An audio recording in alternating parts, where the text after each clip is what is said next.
Sziasztok, Ádám vagyok, ez pedig a Tajgetos Show. Pöröm, pöröm, pöröm, szemedem. Grüty. Ma a segítségnyújtás és a segítségfogadás témakörében szeretnénk foglalkozni. Segítséget fogadni ugyanolyan nehéz. Ezt magamon veszem észre, én aki rengeteg esetben szorulnék segítségre. Van egy ilyen, hogy hiúság. Én mondjuk, mint hiú ember, egyáltalán nem szeretem beismerni, hogy nekem segítségre van szükségem. És egy csomószor nincs is, tehát hogy ez egyfelől motiváló is, másfelől egy csomószor van, és akkor meg kifejezetten rossz. Szeretnék úgy segítséget kapni, hogy ne én hívjam fel rá a figyelmet. Ez lenne a legjobb, hogy anélkül, hogy valamit így ki kell így pattintani, hogy jaj, segítségre van szükség, hogy mondani kell, igazából anélkül megoldódnának a dolgok valahogy. És ugye ez nem mindig van, és akkor néha be kell vállalni, hogy figyelj, segíts már, mert ez vagy az nem megy. Ez iszonyú bonyolult, nagyon egyszerűen hangzik, nagyon-nagyon bonyolult. Puh.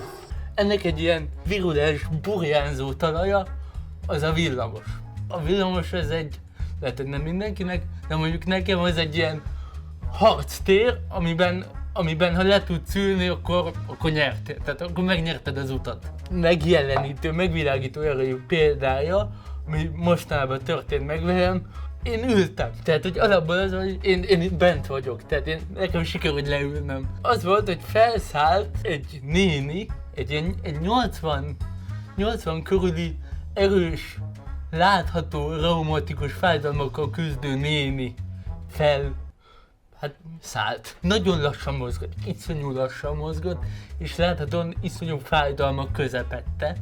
Mondjuk az is látszott, hogy nem kezdett el neki fájni, tehát hozzászokott, de azért fájt neki. Emellett ott volt egy terhes kismama, olyan a 7. hónapban, tehát egy erős hassal, ő is felszállt, és eközben ott gazszált egy hajléktalan férfi, aki nagyon sokszor emlegette Jézust, és Jézus nevében szeretett volna adományokat gyűjteni, hogy senki nem adott neki egyáltalán, én se adtam. Mint egy ilyen hangkulissza, mondom, hogy Jézus neve ott lengett körülöttünk a levegőben, de lett egy ilyen szöveges feladatba illő helyzet. A néni elkezdett engem így nézni, mert hogy az van, hogy amikor ülök, akkor nem annyira látszik, hogy van egy ilyen mozgássérült dolog az életemben. Igazából ez volt a baj, túlságosan nem mozgássérülten ültem a helyemen. A terhes nő már leült, szóval ő sem ma kezdte, ő már leült. És hogy nekem kéne átadnom neki a helyem, az idős nőnek, nyilván nem a terhes nőt kezdte el fixírozni. Én tudtam, hogy ahogy én felállok, ő rosszul fogja érezni magát, valójában már észre fogja venni, hogy nem hiába ültem. De gondoltam, mindegy, most ez van, tényleg neki fáj.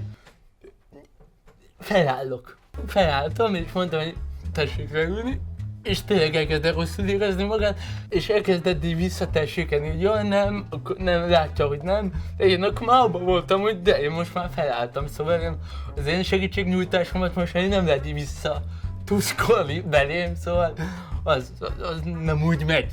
Szegénynek le kellett ülnie. Nagy üggyel, bajjal, és nem igazán jó érzésekkel leült a helyemre. Amiben az adódott, hogy én elkezdtem állni, és így elkezdtem nem direkt, hanem a villamos mozgása következtében tülöngélni, és így majdnem ráestem ott a hajléktalanra szegényre, aki ott várakozott. És akkor ezt észrevette a terhes nő, és a terhes nő felállt, és átadta nekem a helyét. Én megköszöntem, és leültem, amitől szegény idős néni még rosszabbul kezdte el érezni magát, hogy most már tulajdonképpen egy terhes nő áll helyette. Azt ő egyáltalán nem akarta, de hogy valahogy így jött ki. Kialakult egy ilyen súly helyzet, hogy tulajdonképpen mindenki jót akart, meg jót is tett, de valahogy senki nem érezte magát túl jól. Tehát én alapból éreztem, hogy a néni nem érzi magát jól, a terhes nő végül állt, a hajléktalan nem kapott pénzt, egyáltalán nem beszélgettünk arról, hogy kéne megoldani ezt a helyzetet.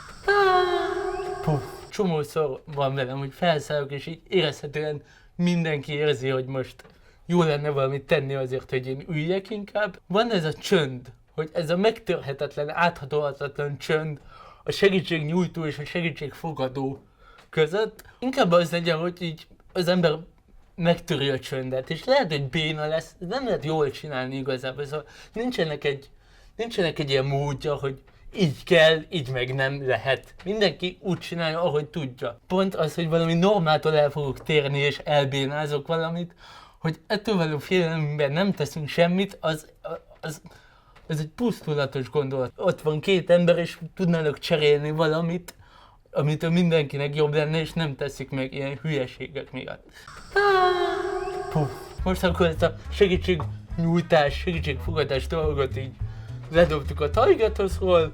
Jövő héten valami egészen más dolgot fogok ledobni a Targetosról, ami ugyancsak kicsit kellemetlen, de ott ficereg, hogy ficánkol az életünkben, nem tudjuk, hogy hova ficánkol, de valahol ficánkol. Kommentbe írjátok olyan helyzeteket, amiben részletek volt, és amiben nem volt teljesen világos, hogy mit kéne csinálni, és hogy mi volna helyes. Iratkozzatok fel, nyomjátok meg azt a kis csengő gombot, mert akkor lesz jönni, és tudjátok, hogy valami történik ezen a végén a lencsének. Addig is, sziasztok!